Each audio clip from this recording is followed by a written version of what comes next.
Richie Diaz and I started Vetstock in 2012. And the idea of it was that we knew there was a place for us. We knew we had to do something. We're both Vietnam veterans, came back from Vietnam. And we came back at a time when this country was in big trouble. There was a lot of dissension. We were not treated well. We were not well liked. And that, I think, went to our heart. The guys going now and the women, they are subject to multiple deployments. They come back, and they deserve a welcome home. They deserve support at home. This is an all-volunteer army. I mean, no one's forcing these people to do what they do, but yet they're suffering horrible injuries, long terms away from family. The suicide rate is absolutely incredible in veterans, 22 a day. They're coming back with horrific injuries, no arms, no legs, TBI, and yet they still survive. So, we feel an obligation to be there as a support. We're not going to let happen to them what happened to us. We just can't make that happen. We raise money and we donate money to organizations that service veteran families and veterans. When we raise money, we raise money for different organizations or for specific projects. Either maybe we need a defibrillator for an American Legion. A lot of the American Legions and a lot of VFWs and the smaller veteran organizations don't have the ability, they don't understand how to raise money. They can raise a few dollars here and there, but when they need thousands of dollars, there's an ability to do that. We bring them with us. We teach them how to raise money, and they can strike out on their own after that if they like, and we'll still, we'll support them with volunteers, we'll support them with advertising, or any way we can to make that organization a viable organization that can take care of themselves and raise their own money. Vetstock started out in Pike County. We started out as a local organization out of Milford, Pennsylvania. Currently, we've just expanded out into Pike County, into Wayne County, out into Monroe County, and we've just created an expansion out into Scranton area. But Vetstock will go anywhere. We have resources everywhere throughout this country. If there's a veteran in need and we get word of it, if we can help, we're going to help. Doesn't matter where they are. We started out with a group called Homes for Our Troops. And basically what they do is they build a house for disabled veterans. We raise money, donate it to the foundation, and then the foundation builds a home based on their sponsors throughout the country, an unmortgaged home. So what we agreed to do was to isolate it to our area. Corporal Reyes, the first Cav, we found out through our network that the corporal was in a nursing home in the Bronx for 11 years. He was in such a state, he couldn't take care of himself. His family is the story. He's the story, but his family is the story. His family took care of him every day. They went to that nursing home every day from here in Pennsylvania to take care of him. That guy had to come home. We said it, Richie and I said, one way or the other, he's coming home. We don't know how, but he belongs home. No veteran that served that long and did what he did and sacrificed what he did deserves being in an old 10 by 12 room in a nursing home. He needs to come home to us. Homes for Our Troops, they built a home for him up just outside of Honesdale. 47 different enhancements for his disability because he can't even get out of bed. They've got to lift him out of bed. So there's lifts, there's a trolley system through the house. He has full-time care. One of his nieces is now his full-time caregiver because he needs a full-time caregiver. But you know what? He's home. He's in his home because that home's his. When I'm asked so many times what Vetstock is, it's the volunteers. What makes Vetstock special are the volunteers. It's not a single person or a group. It's volunteers, and it's anywhere from 75 to 100 people who offer their time willingly anytime we ask, whatever we're going to do. They're more than happy to jump and help and do what we need to do, veterans and non-veterans. If you had to describe Vetstock in one word, it would be volunteers. That's, I think, the best way to describe it, because that's what makes it happen. Every minute that you volunteer, or every hour that you volunteer, or anything that you do for Vetstock, you volunteer, you make a difference in someone's life down the road.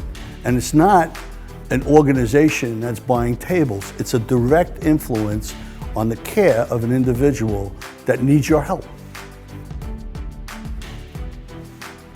The events, they grow. We do raffles, we do gun raffles, we do different kinds of raffles. We do the Wayne County Fair.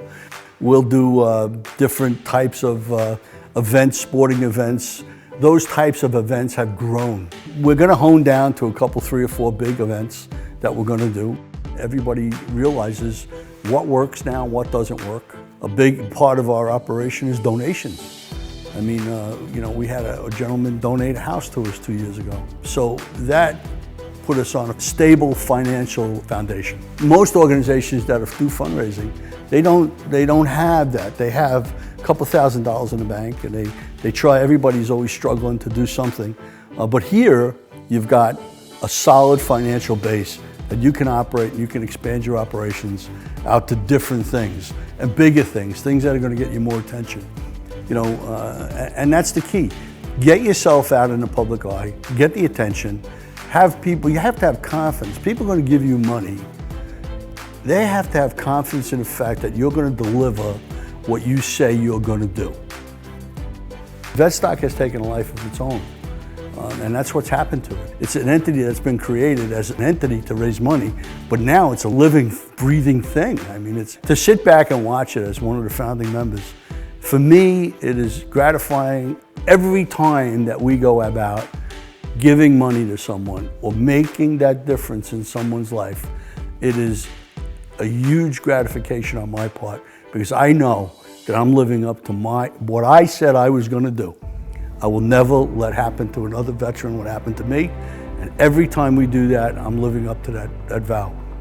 So I'm very happy with that. We always worried about what the veteran felt, the disabled veteran, and what the veteran needed. But you get a veteran who's been killed in action, either a woman or a man or sister or brother. That family, they're on a limited time. They're told they need to leave the base if they're living on base. And where do they go? What do they do? I mean, sure, there's a monetary piece to the puzzle, but they're alone. You think about that. That family's alone. So Folds of Honor has stepped in, and basically what they do is they provide scholarship money. It's the legacy of the veteran. They provide scholarship money to that family. If your serviceman's killed in action, you apply to Folds, and it's a national foundation. The mission of the Folds of Honor is very simple. It's to honor their sacrifice and educate their legacy. And what we do is we donate to the foundation. And at that point, once we do that, we can identify who we're going to give money to. Currently, we've given to many of the soldiers out of the 109th up in Scranton.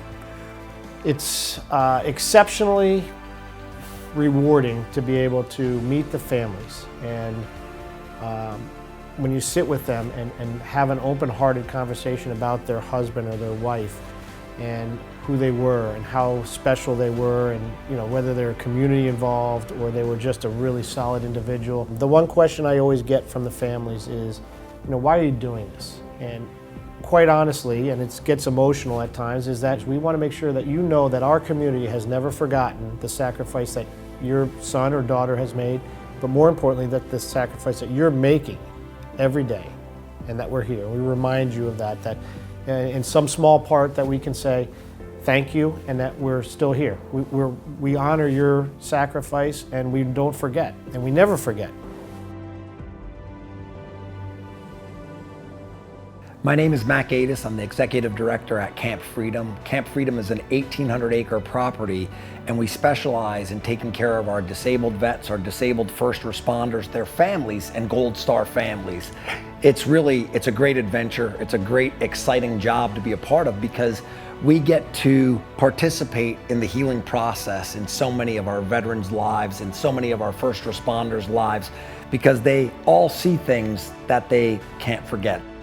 I was privileged to come into contact with Vetstock, and Vetstock is a great organization, really vets helping vets. And their whole mission is to fundraise and provide a means for other veteran-based organizations to have some financial stability, some financial resourcing to be able to accomplish what their mission is. And so we've partnered with Vetstock, and it's just been a great partnership.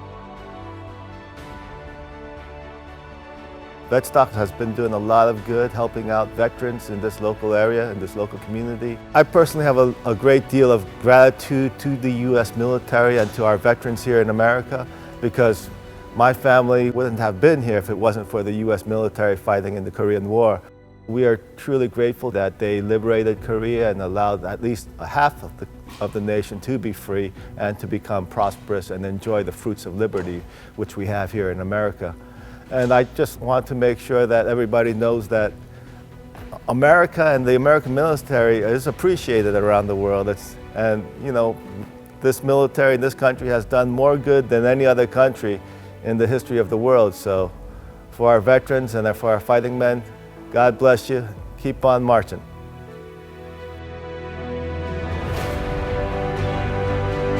It's a focus of good. You know, we had so much bad in our lives. You know, in 1968 or 1969, we were at the bowels of this earth. It was a horrible place to be. And now we're at the top of our life. We're ready to go. And now is the place where we can actually make a difference. You know, so I don't have any enemies anymore. I'm kind of done with the enemies. You know, I don't have any, in wartime, I don't have any enemies. You know, it's such a terrible toll it takes on people and these young people, and what it does to their lives and their families is just absolutely incredible. You know, so I'm kind of over the anger of war and all of those things that came with it. It's you know, it's time that we get our priorities right and get our people, you know, get the support that our military men and women actually deserve. So, and Vetstock can contribute to that. That's what we're going to do. You know, and that's what the legacy of Vetstock is going to do. You know, these volunteers and these people that are stepping up, they're committed to it. They are absolutely committed to it. You know, and they're going to move forward with it. So.